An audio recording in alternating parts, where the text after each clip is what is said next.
William, how you doing, mate? Doing good. How are you, Peter? I'm good, thank you. Greg, are you well? Doing great. Thanks for having us on. Right. Well, first, let's do the confession that I'm a horrible host, and I think like 2, 3 times I've put this back. I'm so sorry. Do you know what? One of the good things about it, I'm glad now it's coming after my interview with Eric Weinstein, because I think it's going to be uh, mildly relevant to the conversation I had with him, especially with regards to CPI. But I'm glad to do it. William, do you want to just introduce yourself, give people the background to why we're talking? So, I'm a law student at the George Washington University in Washington, D.C. I'm studying business and finance law. And my foray into Bitcoin, well, I should say, both Greg and I heard about Bitcoin probably in 2011 or 12. We have a mutual friend who's quite eclectic and wanted to get us mining. And I had no idea what he was talking about and just shelved the idea. And, I periodically saw Bitcoin in the news and didn't really think much of it. And then COVID rolls around. It's maybe May or June of 2020. There's a global health pandemic. The US government has just passed a fiscal stimulus package of $3 trillion, and the world no longer makes sense to me. And this Bitcoin thing has just not gone away. It just keeps coming back. And so I decided to educate myself about it. And now I'm pretty deep in the world of Bitcoin. I think it's a fascinating way to see the world through. And earlier this year, there was a lot of talk around the bond markets and bond yields, and I kind of followed it, but I'll admit I didn't totally get it. And so I thought I'd educate myself and write an article about it. I did. I shared that with Peter. I suppose we can link the show Definitely. the article in the show notes. Mhm. And Peter invited me on the show to chat more about bonds and central banking and in context of Bitcoin. But you said we need to bring this other guy, Greg, on. Yeah. So Greg Mercer is a good friend of mine. Um, Became friends, ironically, in Econ 101 in college, where I earned a middling grade and did not continue any farther. But Greg has really taken the path professionally. Greg, do you want to introduce yourself and tell us a little bit more about what you do? Sure. Yeah, I'm Greg Mercer. Thanks again, Peter, for having us on the show. I've really been looking forward to speaking with you. So I am a deputy director at a small think tank in Washington, D.C. That really works on international economic cooperation, global development, and global trade. And one of the unique things that this position has provided me is kind of a direct line into mainstream economic thinking and policymaking circles. And Willie, earlier this year, had kind of dragged me into the Bitcoin world. And one of the things that's been fascinating for me is kind of having the opportunity to have a foot in both camps, so to speak, and seeing where there's disagreement, seeing where there's opportunities for agreement. So that's kind of where I'm coming from.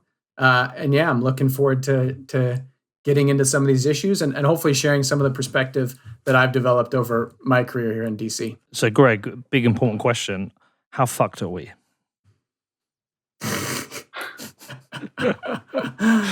I mean, it's a Willie and I were talking about this before coming on the show. It's a crazy time right now. Dude, what? We were listing the number of ways in which, traditional macroeconomic thinking has been thrown out the window in the last 10 months. And so it's a crazy time and it's a hard time to predict what's going to happen. There's a lot of variables. So yeah, I don't know that I have any answers here. When I'm in my doomsday mode and thinking that the global financial system is on the verge of collapse, I go to Greg for reassurance, and he usually calms me down. Well, that's good that you have him. Well, listen, I've got both of you here. I recently did an interview with Eric Weinstein, and I keep calling him Weinstein, and I don't know why, but apologies for that, Eric's. But Eric Weinstein, we had quite a large section of that interview was discussing inflation and CPI rates and his ideas that we need to challenge these people. A lot of stuff in there I didn't understand. I failed at what my Okay. normal duty is, which is to get a smart person to explain things that I can understand it, though everyone can understand it. And I failed that time. But I did have one question from that. You'll be able to certainly answer this, Greg. I don't know if William wants to take it, but he kept referring to neoclassical economics. Okay, I was sat in the interview going, "What the hell is that?" So, what is neoclassical economics? Yeah, I'm happy to take a first crack at it, and Willie, jump in as well. I mean, in my view, neoclassical economics is essentially the economics that you learn in Econ 101. So this is the class that Willie and I sat in together in college, and it's based fundamentally on a series of models. The simplest of those models is supply and demand. That a price is reached in a marketplace based on fluctuations in supply and fluctuations in demand. So I think that's the most simple example of one of those models. But the real challenge with neoclassical economics is that it's taught in the schools. If you've taken one course in economics, that's what you learn. But then when you get out into the real world, start digging into the data and start seeing how things actually work, you find that a lot of these models don't hold up in practice. There's endless examples of that, and I think that's it's a shame that the introduction that most people have to economics is in that fashion and is in a way that doesn't necessarily help you understand the world any better. Well, so I did economics at A level at school, but we're talking, Jesus, I'm such an old man now. 24 years ago, I finished my A levels. I got a C in economics, and I probably should have got a D, but I cheated in one of the tests, so I think I raised my mark up a bit. But I studied it. We had a microeconomics and macroeconomics class, and the one thing that I remember from it, from speaking to Bitcoiners, is that we studied Keynesian economics, which now apparently all needs thrown out the window. It's all bullshit. I don't remember a lot of it, but when you talk about supply and demands and Econ 101, it makes me think of the Ray Dalio video, How Markets Work, which I thought is, it's an excellent video. But I've also since listened to the audiobook of Economics in One Lesson. So one of the things I'm trying to understand with neoclassical economics is this free market economics, or is this the kind of economics where we have interference from the state? Because it feels to me that the biggest problem we have with economics now is state interference. Yeah, I think and Willie, feel free to jump in here as well. But if I'm understanding neoclassical economics correctly, that's really the economics of the free market. It's not until later in the economics profession that the role of the state in managing economic cycles, in propping up aggregate demand in cases of a recession. It's not until later in the history of economics that comes in. So yeah, when you talk about neoclassical economics, those models often don't assume a role for government. Neoclassical economics is as Greg mentioned, those are like kind of the nuts and bolts, so to speak, of how an economy in theory would work. Basic concepts like supply and demand. When the Great Depression happened, the governmental response under the Hoover administration was largely based in neoclassical thinking and was roundly criticized for being inadequate. And that was really the moment where Keynesian economics stepped in and shined. And I think mainstream economic thinking is that Keynesian economics, which prescribes an active role for the state, that was responsible in large part, that and World War II, for pulling the US out of the Great Depression, and specifically the government acting as a stimulant or stimulator of economic activity through spending. Right. But Bitcoiners, who I talk to, regularly criticize Keynesian economics because the state interference makes markets less efficient, and it creates these artificial boom and bust. And we seem to be in this scenario where we're not allowing a bust to happen. And in doing so, we are kicking the can down the road and eventually going to see an almighty crash. an almighty depression. So where are you with that? I'll take a first stab at that. I mean, what you're describing is very much, this is the anti-fragile argument, right? This is the Talebian anti-fragile argument that if you don't let the small wildfires run and clear out the underbrush, that when it finally happens, it's going to be far worse. And I do think there is some truth to that. The problem is we're not going to know until we know, right? I mean, it's like, I think the Austrians, I think it was, I want to say it was Caitlin Long, said something to the effect of, the Austrians are wrong until they're right. And I think that's the challenge, is that I think that Bitcoiners maybe tend to underestimate uh, the power and dexterity of the tools that the Federal Reserve has at its disposal. And I would argue that its response has been largely successful.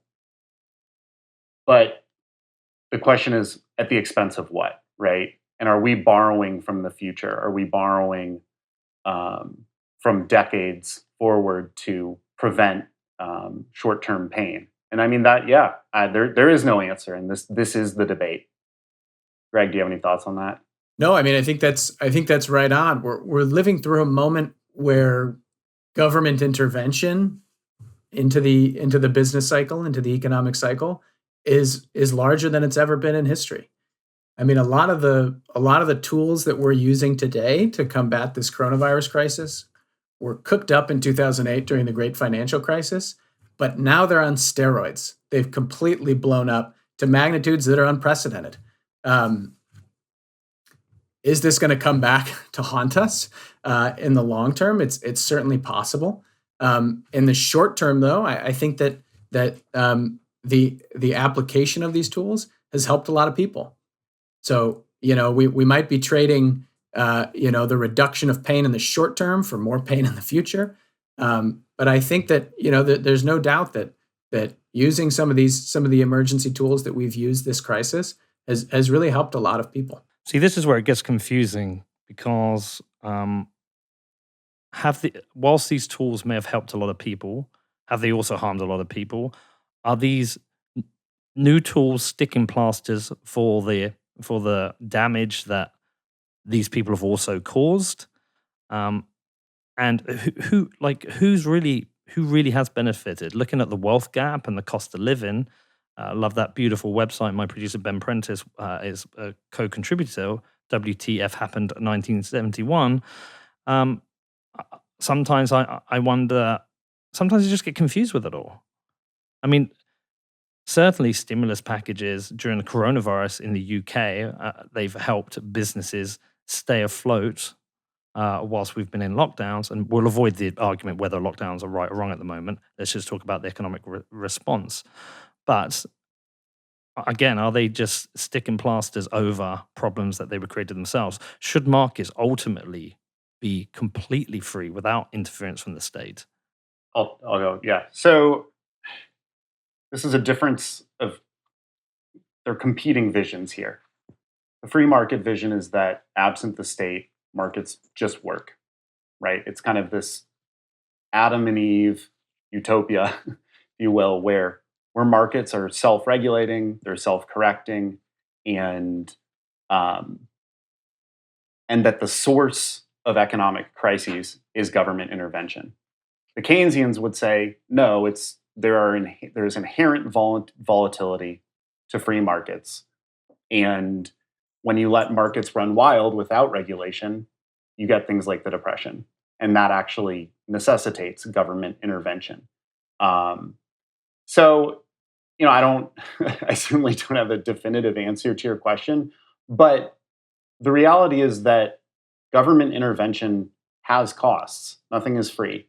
And the immense amount of fiscal stimulus that's been injected into the economy has propped up certain asset classes, and that benefits certain groups of people, for sure. It might be keeping poor people afloat, just hanging on, but it also might be disproportionately helping people who already have assets, namely stocks and real estate. And so, yeah, I personally do think that there is a strong case to be made that um, that the fiscal response has contributed to inequality, even while it's helped throw a lifeline to some of the most vulnerable people. Yeah, I mean, I've heard it referred to as like a drug addiction. We keep feeding the addiction, but every time we feed it, we need more of the drug because our tolerance is increasing, and eventually, and as somebody who was an addict, I understand this analogy. Um, but at some point, we are putting off a crash. You cannot uh, keep printing money continuously, trillions and trillions of dollars, without either leading to some form of mass or either or hyperinflation, or just creating a massive wealth gap and creating and making life unaffordable for people. I mean, the cost of living in the US now, uh, compared to the average salary is getting ridiculous. People in the middle classes have been hugely squeezed. Uh, so I mean, I struggle with it all. Okay, well, listen, look, let's talk about CPI because this came up in an argument the other day I was at the Logan no yeah Logan Paul Mayweather fight. Some dude never met before. It was in the suite we were in, and we started debating Bitcoin with him, and one of the good reasons is prevention against inflation. And this dude was like, "Look, there is hardly any inflation. Check out the CPI numbers. It's relatively low." And I was like, "Well, are the CPI figures a fair reflection on inflation, or are they a suitable measure of inflation for the government to justify money printing? Because I know certain things are getting more expensive, although they're above the say 2%, the rising energy prices." And I know part of that can be blamed as a supply shock following coming out of the coronavirus situation, but also house prices are, if you go to Austin, they're up 30% in a year. So is the CPI measure fair? And can you ever get to a truly fair measure of inflation? Because everything's relative, right? If you know you you might be in a certain place, a certain state where rents haven't gone up or house prices haven't gone up, and other places they've gone up massively. Like, can you even get a fair measure of inflation? I would respond to that in a couple ways. The first is that I think you're right, and I should preface this by saying I'm no expert in CPI.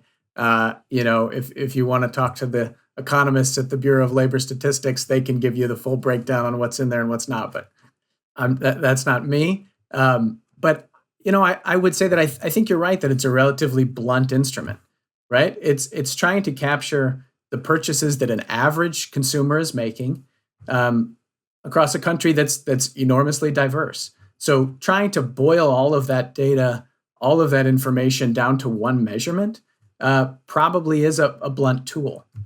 But I don't think that makes it without value. It gives you kind of a snapshot of where inflation and where prices are going.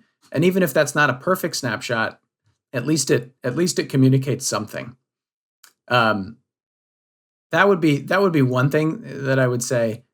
The other is that the and maybe this is where we can take the conversation from here, perhaps. But the causes of inflation are diverse, right? You mentioned the supply stuff. You mentioned kind of money printing or monetary expansion, but those aren't the only causes. There are other causes, and it's about the interplay of those different causes that really leads to where inflation is going. It's a complicated issue, and I think to some degree you're right that boiling it down to one number in CPI is probably oversimplifying things. If I might add to that, I mean, just to start, when you say inflation, there's different kinds. And Peter, you already narrowed it to CPI, which is an attempt to capture consumer goods, right? And that doesn't speak to inflation we might see in the stock market, for example, or just the inflation in the money supply itself. I think it's particularly difficult to capture some kind of average person in 2021 because we live in an increasingly diverse society where, I mean, for example, Greg and I live in the same city, kind of we're a similar age, similar life circumstances. He shops at a different grocery store than I do. How do you capture the increase in the price of meat at his grocery store versus mine? Uh, 50 years ago, people may have bought shoes at the same shoe store, but now I go online and I seek out, shoes that they retail for $100 and I buy them for 30 on discount. How does CPI capture that? I don't know. What I do strongly reject is the bad faith argument. I am aware that in the Bitcoin circles there's a thread that says that CPI is kind of fudged or it's manipulated by the government to justify its own ends.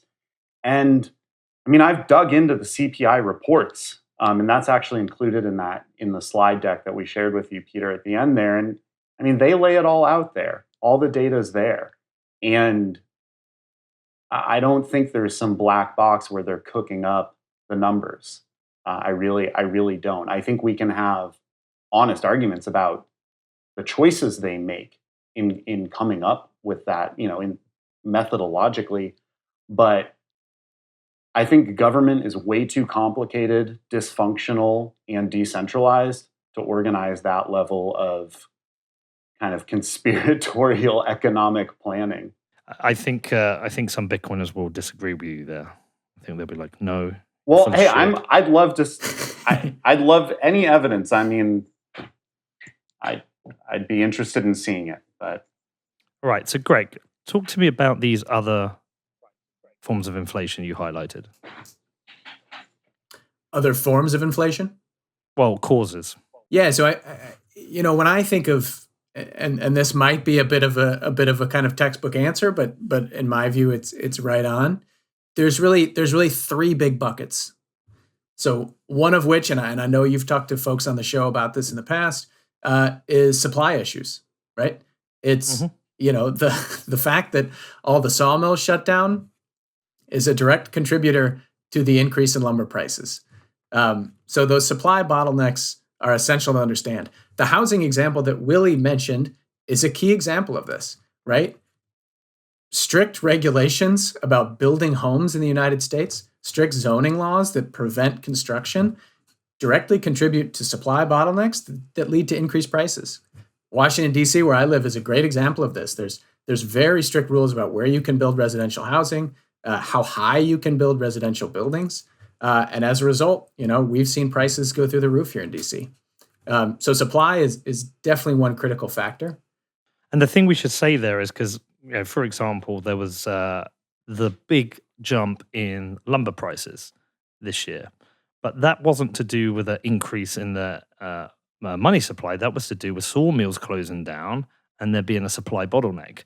But as Bitcoiners, I don't want to say we, some Bitcoiners may tweet out, lumber price and say there is no inflation and its lumber's up 400%. But that's a supply bottleneck. That actually hasn't got anything to do with an increase in the M2 money supply. Yep, exactly right. And this is, I think that it's really important that we all recognize the unique circumstances we're in. We just, for the first time in history, turned a modern developed economy off for a year and then tried to turn it back on. And that's going to come with some really strange implications, some of which are going to be supply bottlenecks. And so that's a very real, consideration when we're looking at these CPI numbers. The other important factor that isn't included in kind of the money printing discussion is inflation expectations, right? I think there's a very strong argument that at the end of the day, inflation is fundamentally a social and psychological phenomenon and not one that has to do with mechanical relationships between an increase in M2 and a rise in inflation. One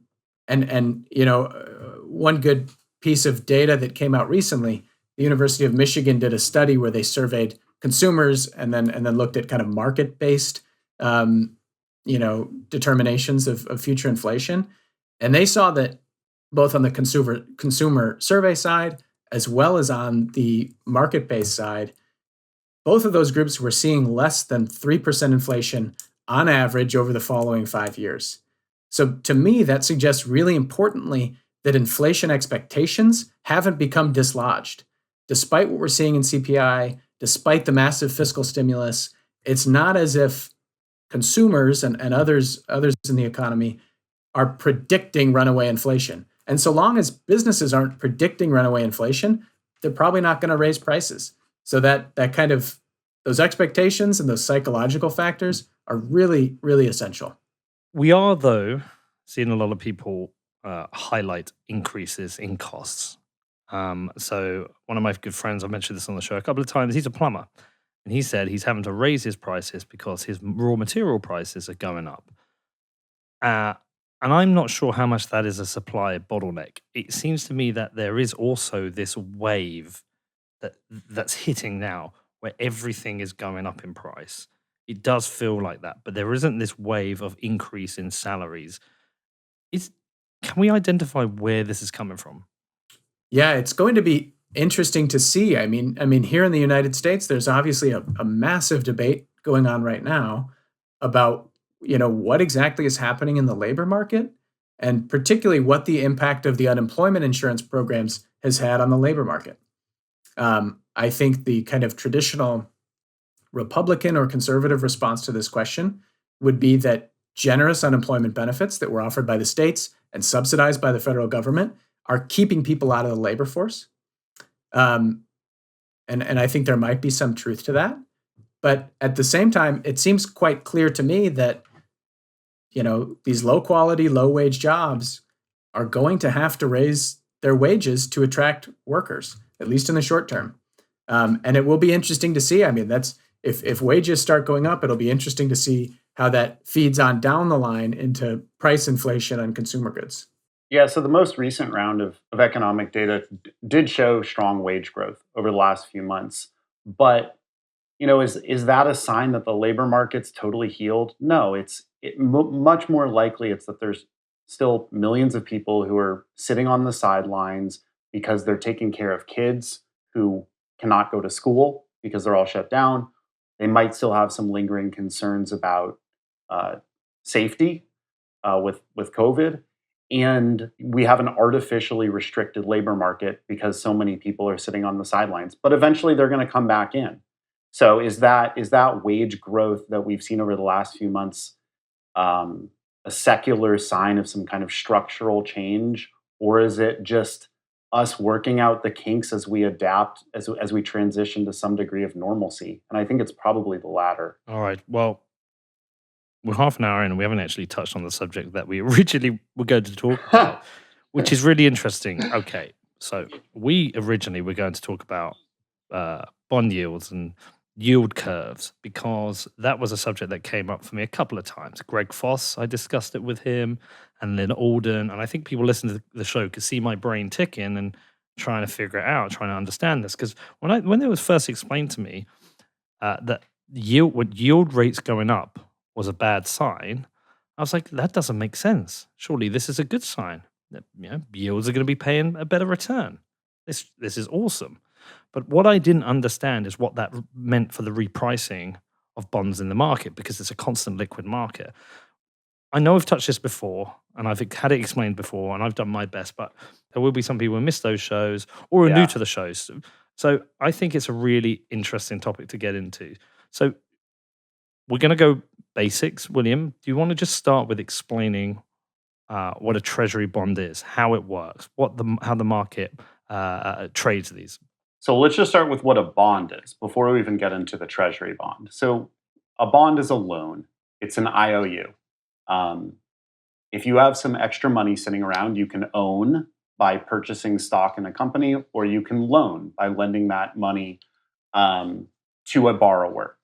So a bond, it's a fixed loan. It's what we think of when we think of a loan. There's a principal amount. There's a maturity date. Let's say 10 years from now is when the bond will be repaid. And there's annual interest. A treasury bond is that issued by the U.S. Department of the Treasury. That is the government agency that is responsible for managing the US government's finances. It is not the bank, it is not the Federal Reserve. And it's very important to keep those two institutions distinct. The US Treasury is the money manager. So when you pay your taxes, like the IRS is a wing of the US Treasury. When you get your stimulus checks in the mail from the government, that's from the US Treasury. So the US government issues bonds to fund government spending, whether it's Medicare, military, you name it. The government essentially continually runs a deficit, and so it needs to borrow money. It cannot just totally create that money out of thin air. And so it issues bonds. Those bonds are issued on what's called the primary auction market, and they can be purchased by private actors like institutions. They can be purchased by individuals. They can even be purchased by other governments. So I actually, in preparation for this show, I actually bought a U.S. Treasury directly. You did? And I'm showing it on video here, but it's just a printout because it's not a real thing. It's just but if you go to treasurydirect.gov or treasurydirect.com, just Google it, you can actually create an account and buy a US Treasury bond. So I bought one. It was like $100. And I think it was that is cool. I didn't know any of us could just go and do that. You can buy a bond. And I'm looking for it here, and I can't find the details. But over what year? What period? What is it? 10-year bond? I bought a 10-year bond, and at that time, I think it was about 1.6%. So you will get $101.67 back in 10 years. I will get $1.60 per year. That's the interest. Oh, per year. So I will get $1.60 per year, and then at the end of 10 years, I will get my $100 principal back in full. So you're going to get about $111, $112, give or take. Yeah. Right. Interesting. So what will be interesting is if you get the same purchasing power for $111.60 in 10 years as you get for $100 now. I have a feeling you won't. I think you will get less coffee at Starbucks. I think you will get less cheeseburgers at McDonald's. You certainly can buy less of a house. It seems like a shit deal. I would agree with you that in real terms, I'm going to lose money with that investment. Mm-hmm. Because inflation in goods and services will outpace that 1.6% annual interest. I'm fairly confident of that. However, bonds are extremely safe. So if you are a bank or a large institution and you have hundreds of millions of dollars to allocate and you don't want to put it into Tesla or Bitcoin, you could purchase US Treasury bonds. US Treasury bonds are called, Peter, you've probably heard this term thrown around, the risk-free rate of return. Yeah. And the reason it's called the risk-free rate of return is because the US government is considered essentially the perfect creditor. They're never going to go bankrupt. They've never defaulted. It's the largest economy in the world, or at least I think it still is. The global superpower, and those bonds are, quote, backed by the full faith and credit of the U.S. government. And so, yeah, I mean, you're only earning, maybe 1 or 2% annual interest on a bond, but there's virtually no risk, at least today.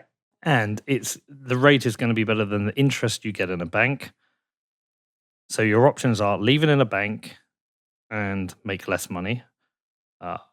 Take out the treasury bond and have a guaranteed nominal rate over 10 years. Do you get that interest every year, or do you get it as one lump sum at the end? So it's typically paid semi-annually, every 6 months. That's just kind of the standard. Yeah, so you're going to get about 80 cents every 6 months. Correct. dude. So I think it Dinner's might on be you. helpful to actually, oh, Peter, I think it might be helpful to actually just walk through another example here with some numbers, because I know we did want to talk about yields. What Mm. is a bond yield? What is bond yield going up and down? What does that actually mean? So, Peter, would you be open to just kind of doing a walkthrough of an example Do it. here where I have a bond that I'm interested in selling you? Yeah, let's do it. Okay. So let's say I purchase a bond for $100. That's called the principal or par value. I give the US Treasury, the US government, $100. They give me this piece of paper, this bond in return.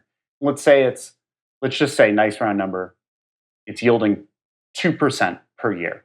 So $2 interest I'm earning. And it's a 20-year bond. So at the end of the 20 years, I'll get my principal of $100 back. All good so far? Mm-hmm. Okay. So now let's say a year or two goes by and the new treasury bonds that are being issued by the government are generating a higher yield. Let's say 3%. I want to get rid of my bond. I want to sell it to you, Peter. Are you going to buy it for that same $100, knowing that you could get a higher interest rate from if you were to buy it directly from the treasury? Of course not. So I've got a bond that yields 2%, and you could buy a bond that yields 3% elsewhere. You're going to offer me less for that bond, right? So even though I paid $100 for it, let's say I sell it to you for just $70. That bond is still earning $2 in annual interest because the 2% of 100 is $2. And so your yield, Peter, since you bought it for $70, your yield is going to be higher. It's specifically going to be 2.9% because you're going to get $2 every year in interest on a $70 purchase.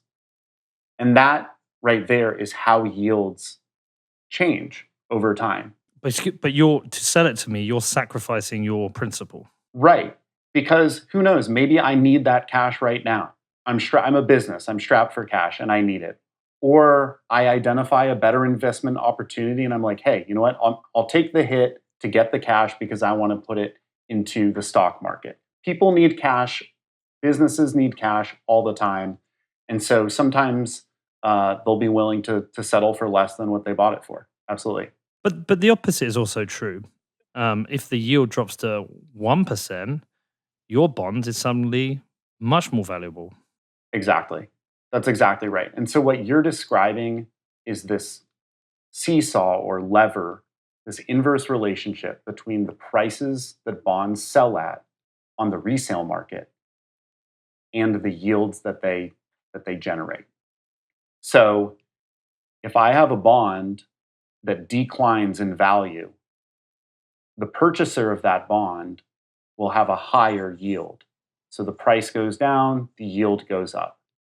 And then the inverse is true. And I think that's what's so confusing for many people when you see something like, like Peter, you opened with saying bond yields are rising. That's a good thing, right? Because going up intuitively seems like it must be good.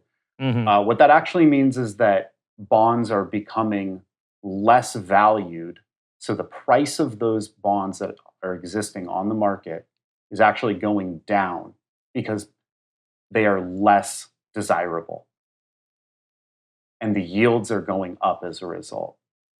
But yields are directly related to inflation because if the US was facing potentially 3% inflation or say inflation was rising from say 2 to 4%, they're going to have to raise the yields because otherwise people won't want to buy them. Yeah, you're absolutely right, and I think you're leading us into our next topic there. Well, this is like what Greg was saying, essentially borrowing from the future now.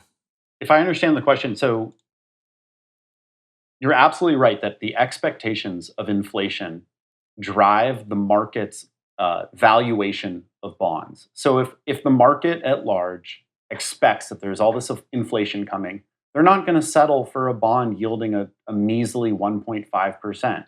They're going to expect more. And that's what we saw a few months ago is bond yields on the 10-year at least went from maybe about 0.7% to about 1.5, 1.6% because the market refused to accept those low yields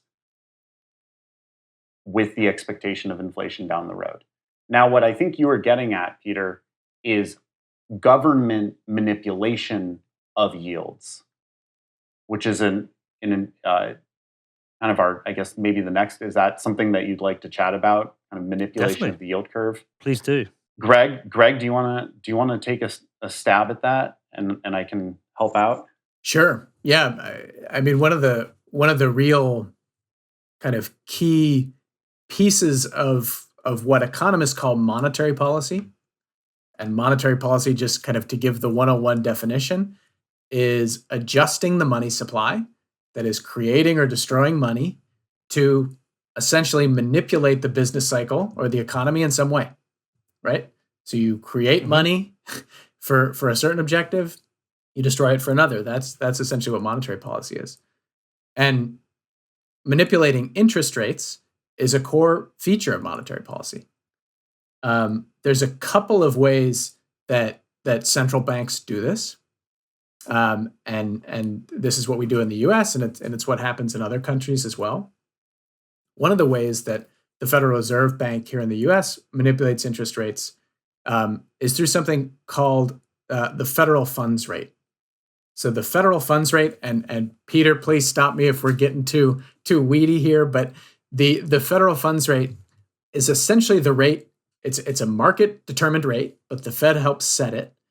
And it's essentially the rate at which banks lend to each other on an overnight basis. So banks are required to hold reserves. This is required by the Federal Reserve Bank. And if a certain bank has excess reserves, they're above the reserve threshold, they can lend those reserves to another bank that's below the threshold, so that on a daily basis, each bank is meeting their reserve requirements. So that is a very kind of technical, weedy thing, but the manipulation of this thing called the federal funds rate trickles throughout the economy and influences interest rates or yields kind of economy-wide. So if the Fed manipulates this federal funds rate, let's say they raise it, it's very likely that across the economy, in the treasury market that Willie was speaking about, in terms of mortgage interest rates, car loans, whatever it might be, you're going to see interest rates or yields on those things rise. There's a couple other ways that the Fed does this, but it really is, manipulating interest rates is one of the most powerful tools that the federal government has to shape what happens in the economy. Okay. Have you heard Greg Foss talk about this? I have. I have not. So I'm trying to remember exactly what he said, but he talks about Bitcoin being an insurance against bond yield rates. Yeah, I mean, I would guess the first place my head goes is that Bitcoiners, the Bitcoin community, talks about Bitcoin as an inflation hedge. If the bond market perceives inflation, yields are going to go up, bond prices are going to go down. So there's less demand, there's less interest in those bonds. They're worth less, essentially. Then, Bitcoin could be seen as protection against that. So, regardless of what happens with inflation, regardless of what happens with interest rates, the price of Bitcoin is independent of those fluctuations. And so I would guess that's what he's referring to when he talks about Bitcoin as kind of a protection against that. Greg Foss very much sees kind of money printing, quote unquote, as the knee-jerk response, kind of the default response now of government to economic crises, and we're kind of going into this debt spiral that is somewhat inevitable, and that Bitcoin is a hedge against that. And bond yields, how do they play into that? Well, as you said earlier, Peter, bond yields are a reflection of what the market writ large expects in terms of inflation down the road. And so, if all of this money creation were to, in fact, lead to inflation or the expectation of it, that would manifest in bond yields. And that's what happened in a very small fashion earlier this year. So, Greg, the big question really is then, based on this information and your understanding of yields and inflation, what do you see happening right now? What are the big risks? And uh, kind of what do you see happening over the next decade? Because I feel like a crunch is coming. I don't know when, I don't know how, but I feel like it's unavoidable because the stimulus packages keep coming. They seem to be getting bigger. Um, and I just feel, I don't know what to expect, but I'm certainly fearful of what is coming. Yeah, I guess I would preface my answer just by saying, again, that this is a totally unprecedented time. Hmm. Never before have we turned an economy off and turned it back on again. And I think, one of the results of that is that we are getting signals right now in the data that are really hard to interpret.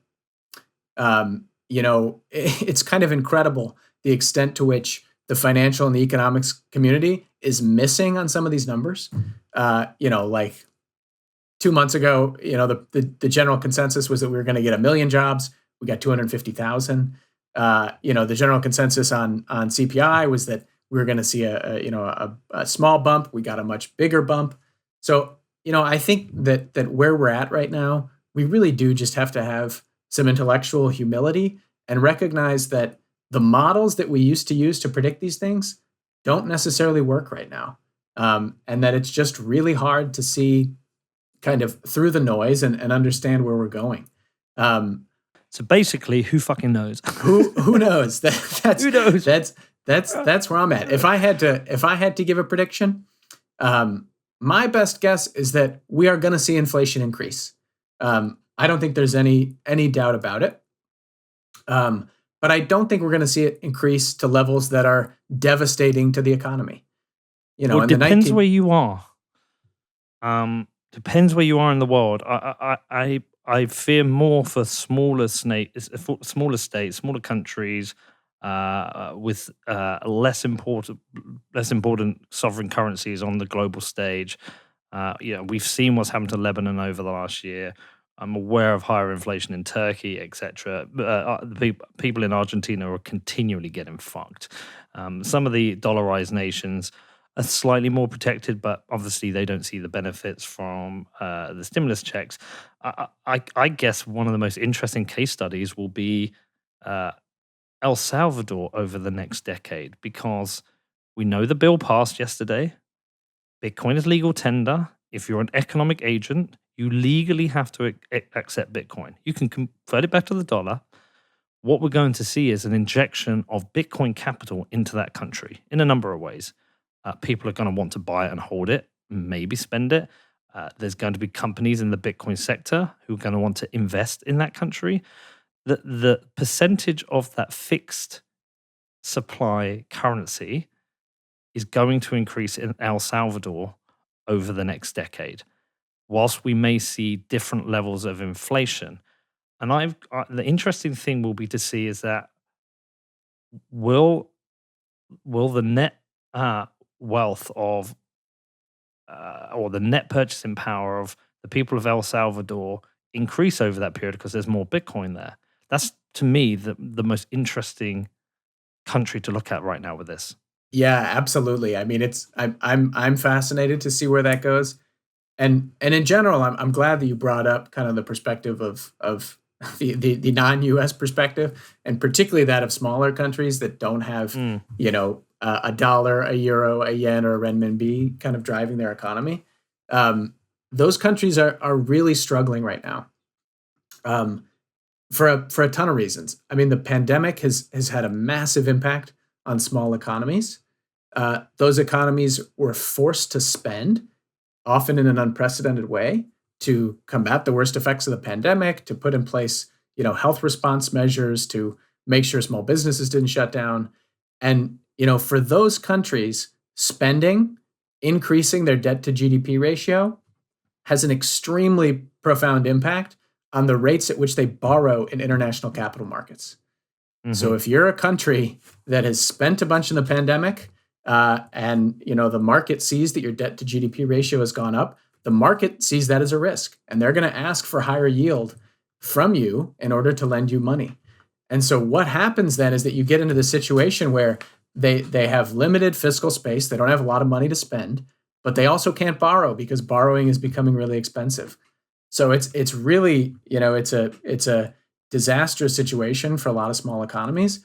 And I think Peter, you're right on that the inflation risks there are real, both in terms of domestic inflation, but also if we do see runaway inflation in the United States and the Fed does have to tighten and raise rates, that has really strong impacts on some small economies. If you're an investor and suddenly lending your money to the U.S. yields at a higher rate than it did 6 months ago, you're going to be much more attracted to that opportunity, and you're going to need more from small countries in order to lend your money there. So it even becomes harder for them to borrow. So it's a Yeah. tough Well, there's been situation. some really snarky comments with regards to El Salvador. Some people pointed out, well, this isn't so important. Look at the size of the El Salvadoran economy. They're just a small country. It's irrelevant. But actually, I think the complete opposite. When I see what's happened in El Salvador, or today a politician in Tonga going laser eyes, or someone in Paraguay, what I actually think these people are realizing that they can protect themselves. These countries can protect themselves. One, from the risk of their whether they're a dollarized country and subject to the inflation levels of the US, or they've got their own currency which is at risk. I see them having the opportunity to increase the net wealth of the country with a fixed limit asset. I actually think the reason we're seeing these smaller countries take this interest in Bitcoin is because they have the bigger use case. They have something which is harder for them to protect. They aren't the US dollar. They don't have the tools that the Federal Reserve has. And so I actually think it's a fantastic use case for these countries. Yeah, I think what's really interesting about Bitcoin is how adaptable it is, how flexible it is. In spite of aspiring to be the global currency or financial network, in many ways it's very localized because it adapts itself to local needs. And so my neighbors, for example, are from El Salvador. They might, for all I know, they might be sending remittance payments to family in El Salvador using Bitcoin because it's a hell of a lot easier and cheaper than wiring money over Western Union, right? I'm using Bitcoin much differently from them. I'm using Bitcoin as a hedge against inflation because I think it has uh, vast asymmetric upside. And so Bitcoin, I think, has this really unique capacity to kind of mold itself to individual needs. Yeah, it's interesting you say that. I mean, I'm hedging inflation with Bitcoin, but only at the time where Bitcoin's going up in value. And that can be on the short term. Yeah. Anyone who's bought Bitcoin since Well, 64,000 at 64,000, they haven't hedged inflation in that period because their Bitcoin purchasing power has gone down. But we know we should wait long term. What I actually think about it in a different way yesterday, I realized I am speculating on smaller nations hedging inflation with Bitcoin. That's what I'm actually speculating on that, rather than mhm. like hedging against inflation in the UK, which whilst growing, I would be very surprised to see inflation above 3-4%. I'm speculating on those countries who may see double digit inflation and see Bitcoin as an opportunity. I think the inflation argument, yeah, we tend to, especially in the US, we really tend to suffer from short termism. Talking about inflation over the next 6 months, over the next year. And to me, it's like I don't even care. Like it doesn't really matter. If you're buying Bitcoin as an hedge against inflation, your time span should be at least a decade. Should not be 6 months. And you had asked Greg earlier, what are the big dangers that we foresee in the global dollar-driven system? For me, it's that the US has become, as you said, Peter, somewhat addicted to a combination of fiscal stimulus and quantitative easing, where the central bank, the Fed, purchases government debt and just kind of winks and nods and says, let's just pretend it doesn't exist for now. And we trust that you'll pay us back someday. My fear is that that someday will never come. That the central bank is just effectively monetizing US government debt, and any kind of promise that it will be paid back is illusory. And if that ever happens, then we've got some real problems. And that's when Bitcoin becomes a real viable solution and a real viable hedge. It's wild times, guys. It's so fascinating to watch it happen. The fact that we do have this opportunity now with Bitcoin to opt out from all this fuckery, which, I mean, you guys say it's strange times. I mean, someone like myself who struggles to comprehend or understand what's happening in the economy, I just feel pretty safe. I have this option with Bitcoin, which is pretty awesome. Um, okay. Is there anything we've not covered yet that you did want to cover as well in this interview? I do think it is important to chat a little bit about what I call the two types of quantitative easing. I think it would be helpful to listeners to explain what quantitative easing is and isn't, because I know that that term gets thrown around a lot, A lot. and people might kind of have an intuitive understanding, but not really understand what it means in practice. So I think it's really helpful to distinguish between the governmental response to the 2008 great financial crisis and COVID. Because there you see two different varieties or flavors of quantitative easing at play that have different consequences. So in 2008, what started as a housing crisis then devolved into a financial system crisis, a banking system crisis, because banks were over leveraged. They had all these crap assets on their balance sheets that they thought were better than they were. And when that happens, banks just essentially freeze up. They stop lending because they lack sufficient reserves. Everything's in chaos. When banks freeze up, so does the economy because of just the role that banks play. And so the purpose of quantitative easing in 2008 was essentially to just get banks back afloat and lending again. So what the government did was really twofold. The first thing, it actually bought a fair amount of those troubled assets that were on banks' balance sheets from them in exchange for cash, so that they could lend against that cash.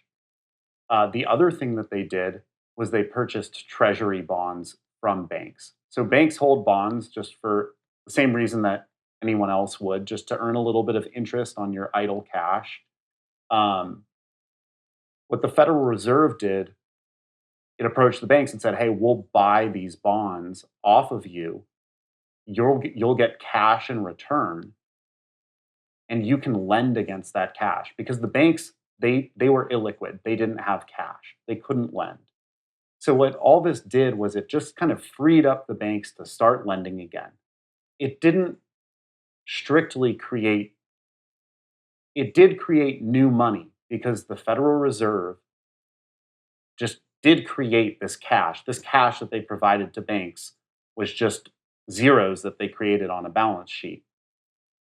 However, that cash that was injected into the banks really just stayed within the banks so that the banks could continue to maintain their pre-existing levels of lending. It didn't make its way into the real economy, and that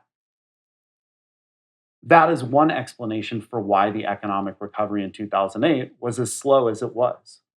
It was also because the package that Congress approved of then, what was it called? The American Reinvestment Act, I think, was $800 billion or so, which, if you compare to the COVID package, is